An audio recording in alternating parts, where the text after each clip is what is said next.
Do you know what gives Carrie Underwood panic attacks? So, when it comes to Carrie Underwood, you're the number one Care Bear. You know her parents' names, her husband's jersey number, and all about that third nipple. You even know she can cluck like a chicken.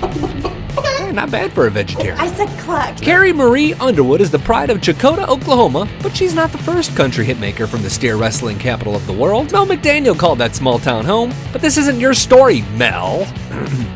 Growing up, Underwood truly was an all-American girl. She went to church, was a cheerleader, volunteered, once worked at a battered women's shelter, and once quarterbacked and captained a flag football team. Ironically, she'd later date a football player whose fans probably now wish she was behind center on Sunday afternoons instead. Underwood was 13 when she first gave a music career a shot. She came close to signing with Capitol Records, but some people got fired and the new people told her to take a hike. That didn't crush her spirit, however. She kept singing and joined a 5-piece vocal group called Star Rise. Each person would sing songs from a different genre. Underwood sang songs like Goodbye Earl and Broken Wing. Yep, that's scary. She recorded 2 independent albums in the late 90s, including this collectible. There's a bunch of her old songs on YouTube. Here's a Patti Loveless cover. When the weekend starts, I like to have some fun. I can't get enough. Despite everyone telling her she had a voice sweeter than a puppy covered in honey, Underwood was all like, no. And went to college at Northeastern State University where she took classes with her future label mates, the Swan Brothers. Carrie worked at a place called Sam & L's Pizza, and it was awesome. It was right there by campus. So I remember her, every time it was her turn, that's what she'd bring in to the class. Was that. She also competed in beauty pageants. Meet Miss NSU 2004 first runner-up, Carrie Underwood. Underwood pushed pause on school when American Idol started in 2005. The judges didn't really freak out during her Idol audition, but Simon liked her performance of I Can't Make You Love Me good enough. I think you're very good.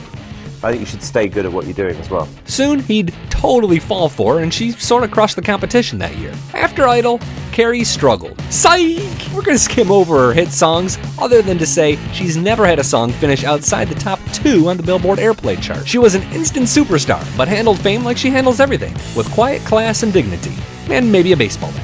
It hasn't all been mashed potatoes and vegetarian gravy for Underwood. She was criticized early on for her lack of stage presence. She was once booed in Nebraska for admitting she doesn't eat meat. She was dumped via text by actor Chase Crawford, and her forays into acting have been so-so. In July 2010, Carrie and hockey hunk Mike Fisher had a huge wedding in Greensboro, Georgia. 250 people watched them, which is surprising because Carrie hates large crowds.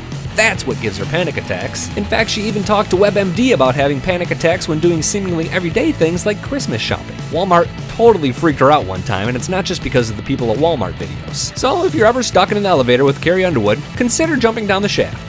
Hey, it beats the alternative. So now you know Carrie Underwood. Other things to know about this grand old Opry member? She's a really bad driver, she's a total Trekkie, and she's endorsed same-sex marriage. She's also semi-OCD and alphabetizes her DVDs and has this weird thing about the food labels in her refrigerator. Let's just say if you put the mustard and ketchup spot, well, she's still got that pink Louisville slugger.